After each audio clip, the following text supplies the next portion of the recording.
Yes, I don't know who I need to talk to, or What's my up? my daughter is with a family in Farmville, Virginia, and she's been basically missing for the past 2.5 days. I can't get a hold of her. Her cell phone's turned off. What's worse is the girl that she was staying with. Nobody knows where she is. Her cell phone is turned off. His daughter's boyfriend is staying there, and I've talked to him several times today, and I've gotten different stories and different stories from him. But my husband went down. He was supposed to pick up my daughter yesterday, and he went down there. He arrived at about 11 o'clock in the morning. He sat there for 8 hours outside the house. Nobody showed up. Nobody answered the door. I mean, we're about 4 hours away here, and I don't know what else to do. This was the desperate call of a mother who hadn't heard from her daughter in days.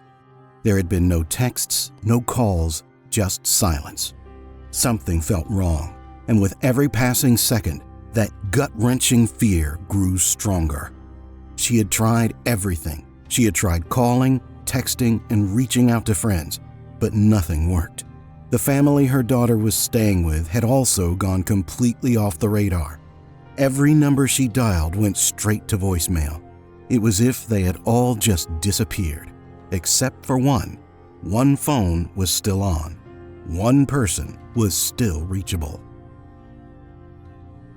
It's in my final minutes of being alive, and to anybody that finds this, I want you to tell my parents I love them deeply, and I'm very sorry for doing this. To my brother, Sinister, aka Eric, and Emily, I love you guys deeply. I'm sorry for going this route. I know I said I'd do myself in. No one knew it at the time, but the truth was already rotting inside that house.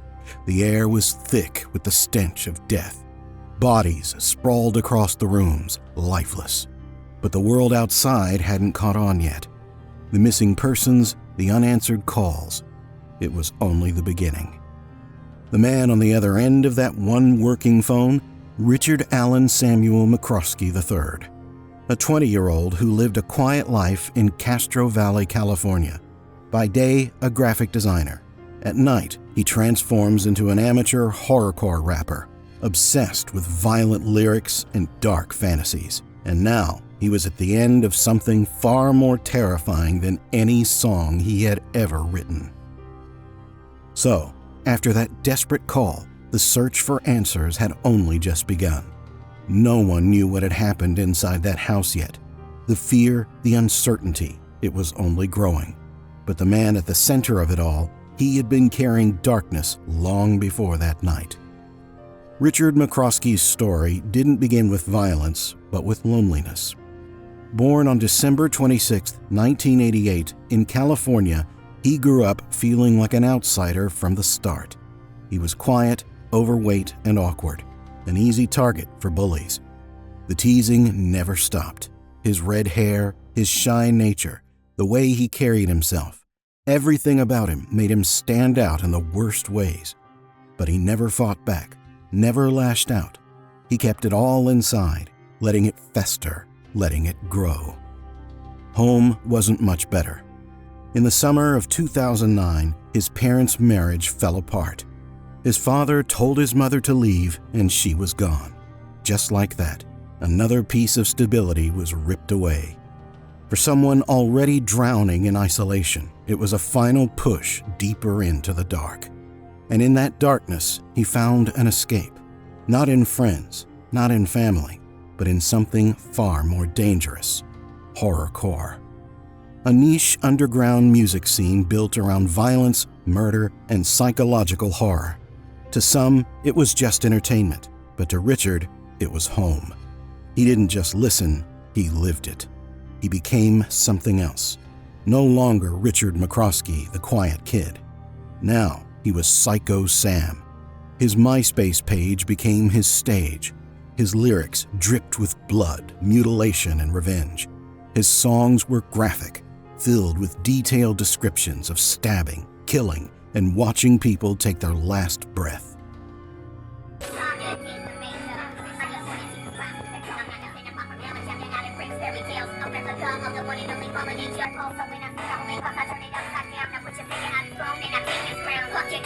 Online, he wasn't a joke. He wasn't the weird, quiet kid who got picked on. For the first time in his life, people listened. They weren't laughing. They weren't mocking him. They liked it. They wanted more.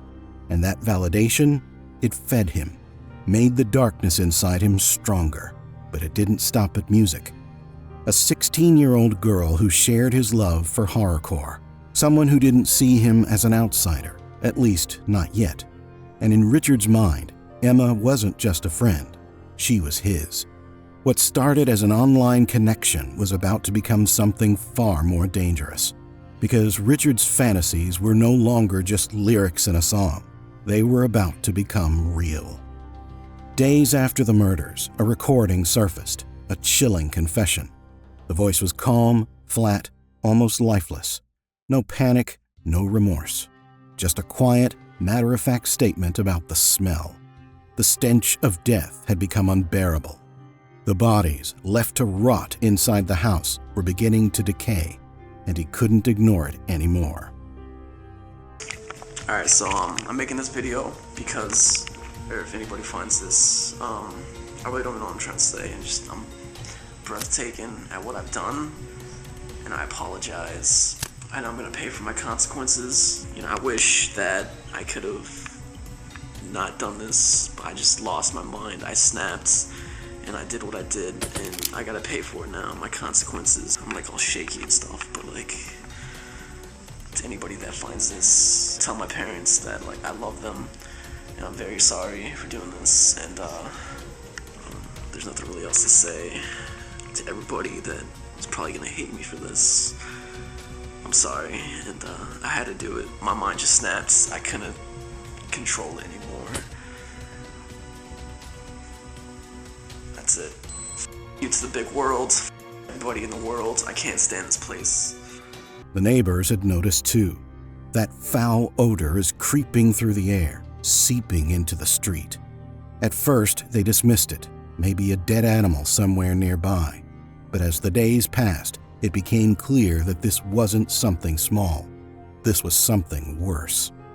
Inside that house, Richard had been living among the dead for days, walking past the bodies, sitting near them, breathing in the horror of what he had done. He didn't run, not immediately. He stayed. But when he did finally leave, he didn't just slip away unnoticed. He left behind something straight out of a nightmare. When officers arrived, they stepped into something they would never forget. Blood on the walls, on the floors, violence in every corner. This wasn't just murder, this was butchery. And Richard, he was already gone, but not for long. Richard was obsessed with true crime and serial killers. He idolized David Berkowitz, better known as the Son of Sam. His room was filled with horrorcore posters, violent artwork, and eerie tributes to murderers of the past. He even had multiple alter egos online: Lil Demon Dog, Psycho Sam, each one darker than the last. And then there were the cemeteries.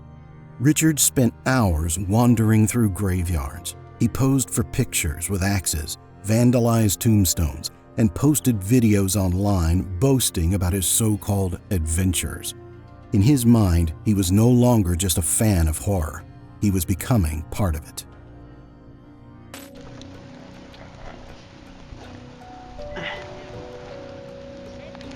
We defiled the grave, and then lightning struck seconds ago. I think we're being warned. And now it's starting to rain. It's because we fucked up the grave. It's not my fault. Now it's starting to rain really hard. So peace, niggas. Emma Niederbrock and Richard met through the Horrorcore community, bonding over their shared obsession. Emma Niederbrock was also a horrorcore fan, another misfit drawn to the same violent music and dark fantasies. She called herself Ragdoll online. Alright, so you wanted a video, and you made me videos, and he said please, so I'll make you this video, even though I'm not gonna like do anything, because my room's kind of dirty, and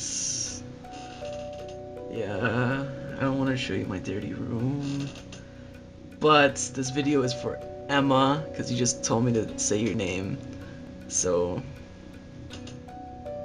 I don't know. I'll make you another video once clean, I promise. It started with messages, then video calls. Soon, they were talking constantly, feeding off each other's dark interests. But Richard was different around her, shy, nervous. In one of his videos, his voice trembled. He wanted to impress her. He wanted to be seen as something more than just another outcast. So, he did what he thought would make him worthy of her attention. He took the fantasies and made them real. What started as an online friendship quickly spiraled into something far worse.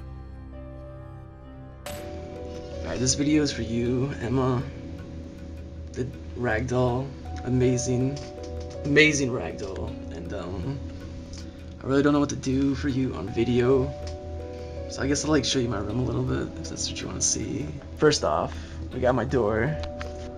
Then we got my addiction for energy drinks, and then we got my small underground CD collection going on right here, and then we got my wall of awesomeness that I call it.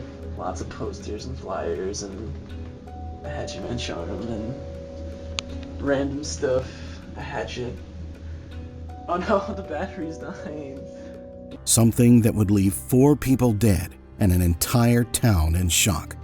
And Richard McCroskey, he wasn't done yet. So, with Richard spiraling deeper into his dark world, everything was leading to one fateful meeting. And at the center of it all was Emma Niederbrock, the girl who, in his mind, was already his. Emma was born on October 15, 1992, and grew up in Farmville, Virginia. Her father, Mark Niederbrock, was a pastor at Walker's Presbyterian Church. Her mother, Deborah Kelly, was a professor of sociology and criminal justice at Longwood University. From the outside, it was an average life, a stable home, a quiet town. But inside, things were shifting. When her parents divorced in early 2009, Emma changed. The sweet, well-mannered girl they once knew was slipping away. She dyed her hair pink, started wearing gothic clothes, and became obsessed with horrorcore music. What they assumed was just a teenage phase was something far deeper, something unsettling. Emma wasn't just listening to the music, she was living it. The satanic imagery, the obsession with death, the violent themes, it became her identity. By that summer, Richard wasn't just some guy online. He was her connection to this world. They had spent months talking, flirty messages, inside jokes, long conversations about the music they both loved. Richard saw this as more than just an online friendship. To him, she was his girlfriend. But how did Emma really feel? That was the question, and no one would ever know the full truth. Emma's best friend, Melanie Wells, was just as drawn to the horrorcore scene. At 18 years old, she had built her own persona online, Miss Free Abortions. She posted eerie cemetery photos, listed her interests in bloodlust, alcohol, and open graves, and fully embraced the dark aesthetic. The two girls were inseparable, bonding over their rebellious style and their love for the underground music scene. That September, they came across a horrorcore event called Strictly for the Wicked. It was an all-day festival in Southgate, Michigan. The second they heard about it, they knew they had to go. Richard was also happy to attend the festival and would also meet Emma. After months of talking, this was going to be their first time meeting in person. Emma's parents were understandably concerned. Their teenage daughter meeting up with a 20-year-old man she had only known through a screen. It was enough to make them hesitate. But in the end, despite their worries and despite the strain of their own recent divorce, Mark and Deborah agreed to take them. So, the plan was set. Mark and Deborah would drive Emma, Melanie, and Richard from Virginia to Michigan for the festival. While the kids were at the event, they would spend the day elsewhere, It was a compromise, a way to give Emma some freedom while still keeping a close eye on things. But what they didn't know, what no one knew, was just how far Richard's obsession had already gone. By September 6th, Richard was on his way. He boarded a plane from California to Virginia. The long-awaited moment was finally happening, and Emma, she was excited, maybe even more than Richard himself. On September 7th, she left him a message online. She left him a short, affectionate note. "By the next time you check this, you'll be at my house. I love you so, so much. I will love you forever and always." She had no idea what was coming, and neither did her family. So, as the festival date got closer, Richard made his way to Farmville, Virginia. That was the only way Emma's parents agreed to let her go, to have him stay at their house before and after the event. Whether he arrived on September 7th or 8th isn't clear, but he was there days before the concert. It was a strange decision, really, letting a 20-year-old man from across the country stay in their home, someone their daughter had only known through the internet, someone whose entire identity revolved around violent music and dark imagery. But maybe they thought they were keeping things under control. Maybe they believed this was just a teenage phase, something harmless that would pass. But Emma's excitement didn't last long. When she finally saw Richard in person, the reality wasn't what she had imagined. His MySpace photos had given her a different picture. Online, he had seemed intense, mysterious, and cool. In person, shorter than expected, younger looking, awkward. His oversized black hoodie, baggy cargo pants, greasy red hair, everything about him suddenly felt off. And just like that, whatever attraction she thought she had was gone. Emma and Melanie Wells, who had also arrived to join them for the festival, lost interest fast. They were annoyed by Richard, distant. They didn't try to hide it either. Richard, who had spent months thinking of this trip as a dream come true, now felt like an outsider. But he didn't give up hope. He believed the festival, strictly for the wicked, would bring Emma back to him. The music, the horrorcore vibe, the energy of the crowd. Maybe it would remind her of what they had online. Maybe she'd remember why she had been so eager to meet him in the first place. But that hope crumbled fast, because at the event, Emma ignored him. She laughed, danced, and had the time of her life, but not with him. She was flirty, talking to other guys, paying him no attention. Richard watched it all. His frustration boiled deep inside him. The jealousy, the rejection, the months of waiting for this.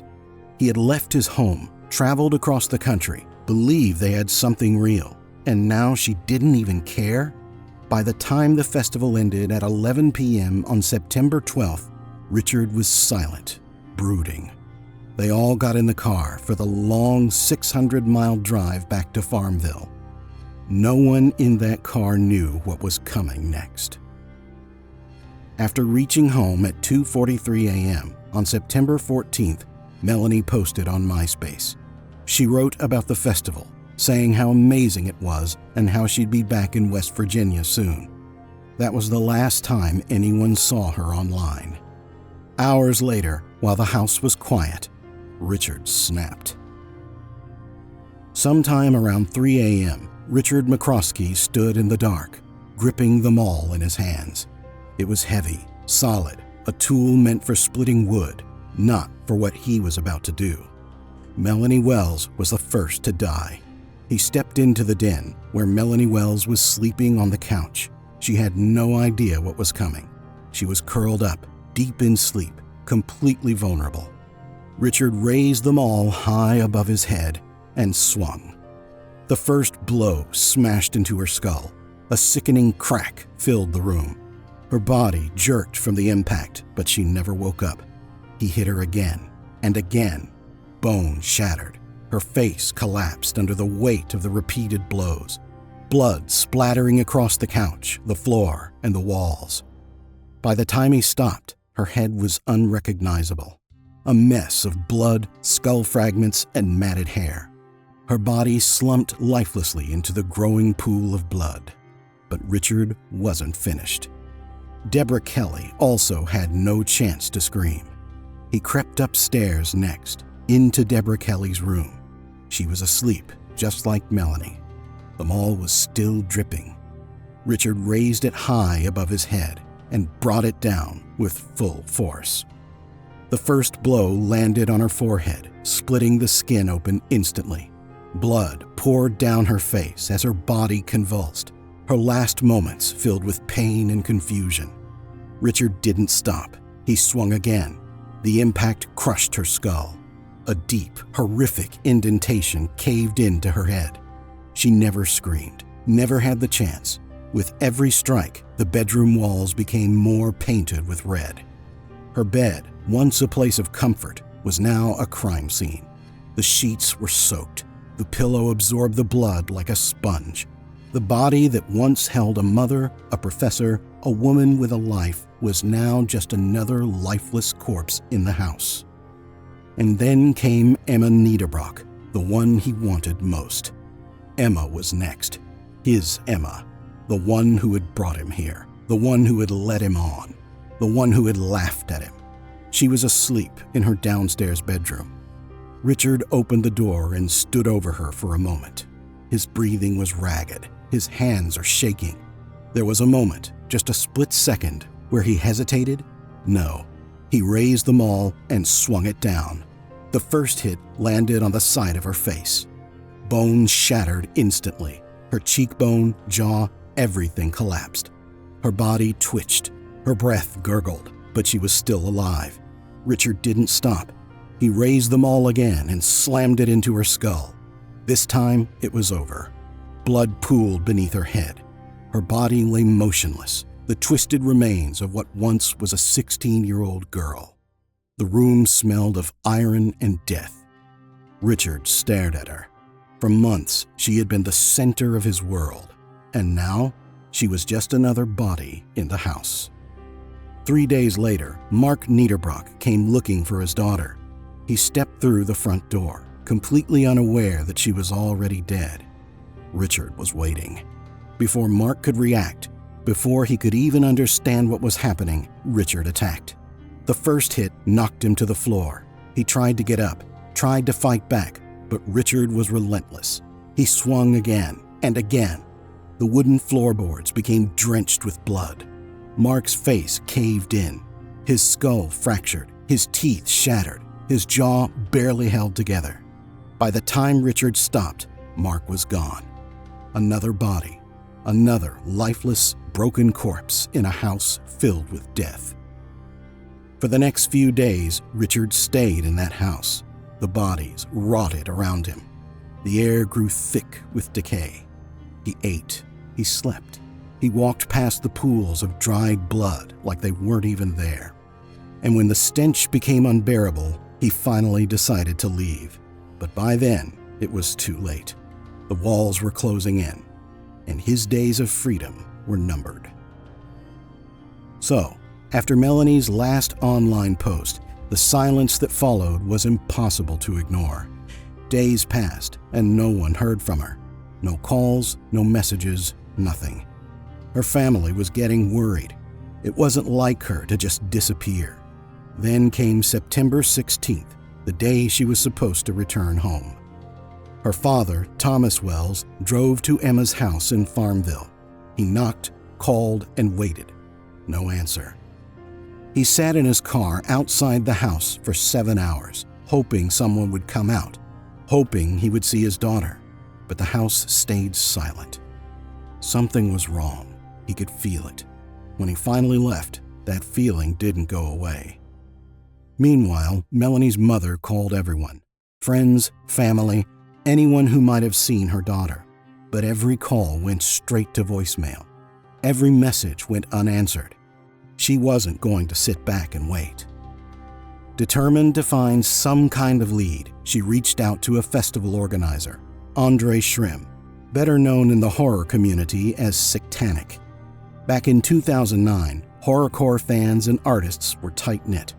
Everyone knew each other, and if anyone had seen Melanie, it would be someone from that scene. Andre confirmed it. He had seen Melanie at the festival. She was there with Emma and Richard, and when the concert ended, they left together, with Emma's parents. That only made things worse. Melanie's mother tried calling Emma's house again. This time, someone answered. It was Richard. His words were vague, his tone off. He didn't give straight answers about where Melanie was. It didn't sound right. Something was off, and her mother knew it. She wasn't just worried anymore. She was sure something was terribly wrong. By the morning of September 17th, her concern had boiled over. There were no more options left. She called Farmville police and asked them to check on the house. They went. They knocked. Richard answered the door. He told the officers that Emma and Melanie were out at the movies with Deborah. He called himself Emma's boyfriend. He spoke with confidence and calmness. There was nothing frantic about him, no nervous energy. And it worked. The officers didn't push further. They didn't ask to look inside. They had no reason to suspect that just beyond that door, inside that house, 4 bodies were already rotting. So they left. And that could have been the end of it. But Melanie's mother didn't give up. She called Emma's father, Mark. She needed answers. He promised to check on Melanie and get back to her. But 5 p.m. on September 17th would be the last time anyone heard from him. And when that call never came, when Mark's silence stretched on for hours, the dread settled in. This wasn't normal. This wasn't just kids avoiding their parents. Something had happened. By the morning of September 18th, there was only one thing left to do. She called the police again. And this time, she convinced them to go back. This time, there would be no walking away. So, after days of silence, the police returned to Emma's house. It was 3:20 p.m. when they arrived. This time, there was no knocking, no waiting for someone to answer the door. They pushed it open, and it was unlocked. But Richard, he was gone. The house was silent, still. But something felt wrong immediately, and then it hit them. That smell, the thick, nauseating stench of death poured from inside the house. It clung to the air, filled their lungs, and made their stomachs turn. It was everywhere. There was no mistaking it now. The officers had been there just the day before, standing at this same door. How had they missed it? This time, there was no taking anyone's word for it. They stepped inside, and what they found was worse than anything they had imagined. The first thing they saw was Emma's bedroom. The door was open. Inside, on the floor, in a pool of blood, 3 lifeless bodies. The officers froze. This wasn't just a crime scene. This was something out of a nightmare. The bodies had been there for days. The blood had dried, turning dark against the floor. The air reeked of decay. They called for backup. With that discovery, a search warrant was quickly obtained. They needed to see the rest of the house, and as they moved through the rooms, they found one more body. Upstairs, Deborah Kelly. Now there was no doubt. The bodies in the house were confirmed. Mark Niederbrock, Emma Niederbrock, Melanie Wells, and Deborah Kelly, all brutally murdered. And it wasn't just the killings. It was the way they were done, the sheer violence, the force used. The officers didn't share the worst details with the public, but they confirmed one thing: blunt force trauma, severe, repeated, no chance of survival. The brutality of it all stayed with them. Even the most seasoned officers were haunted by what they saw inside that house. But there was something else. One person was missing: Richard McCroskey. The officers started piecing it all together. They checked social media, looked at Emma's and Melanie's accounts. The connections became clear. And then one of them remembered. They had spoken to him the day before, during the first welfare check. They had talked to the killer, face to face, and they let him go. That realization hit hard. There was no time to waste now. A manhunt for Richard McCroskey was launched. So, as the police began their manhunt, they didn't know one thing yet. Richard had already slipped through their fingers. Just 12 hours before they discovered the bodies, they had another strange encounter with him. It was around 4 a.m. on September 18th. A deputy had been called out to Poorhouse Road, a desolate stretch of highway in Prince Edward County, Virginia. A car was stuck in a ditch, and standing beside it, Richard McCroskey. The deputy asked him about the vehicle. Richard didn't hesitate. Calmly, casually, he said it belonged to his girlfriend's dad. What the officer didn't know was that Mark Niederbrock was already dead. By that point, Richard had stolen the car. He had wrecked it, probably in a panic, trying to leave town before anyone figured out what happened. But the deputy, he had no idea who he was really talking to. Richard wasn't nervous. He wasn't acting suspicious. So the officer did what anyone would do in a routine traffic stop. He wrote a ticket for driving without a license. He told Richard the car would have to be impounded, and that was it. The officer let him go. Richard walked away without handcuffs, without suspicion. At that moment, the bodies were still inside Emma's house. The police hadn't found them yet. Richard had murdered 4 people, and now he was free to keep running. Not long after, a truck driver named Elton Napier came across him at the side of the road. Napier, 52 years old, was used to picking up hitchhikers. He pulled over and offered Richard a ride. The second Richard got in, Napier noticed the smell. Something foul, something rotten. It filled the air, so thick and strong that Napier had to roll down the windows. He tried to ignore it, but twice he gagged. He glanced over at the quiet, pale-looking kid in his passenger seat. Richard had red marks all over his neck, like love bites. Napier made a joke about it. Richard just grinned. He didn't tell Napier that the girl he claimed to be his girlfriend, Emma Niederbrock, was already dead, that he had beaten her to death in her own bedroom, that she was still inside that house, rotting. The conversation didn't last long. Napier dropped him off at a gas station. That was the last time he saw him, until he turned on his TV days later and saw Richard's arrest. But while Richard was on the move, he made a phone call, one final, chilling call. He confessed. He admitted to the murders. Which is gonna be over there, if you can see that. I'm not gonna tell you what I'm gonna do, because I'm sure you guys know what I'm gonna do. I'm really sorry, but it came to this. But I'm gonna get going and do what I gotta do. I'm gonna pay my consequences. So my last words before I go: fuck the world. By then, the walls were closing in. The police were closing in, and his time was running out. After days of running, Richard McCroskey was finally caught. On September 19th, authorities tracked him down at the Richmond International Airport, sleeping in the baggage claim area. He had nowhere left to go. The moment officers moved in, he didn't resist. No fight, no struggle, just silence. He was charged with robbery, grand theft, and 6 counts of first-degree murder. The reality of what he had done had finally caught up to him. But even in custody, Richard refused to talk. Investigators pressed him for answers, but he just sat there, stone-faced, uncooperative. Whatever thoughts were running through his mind, he kept them to himself.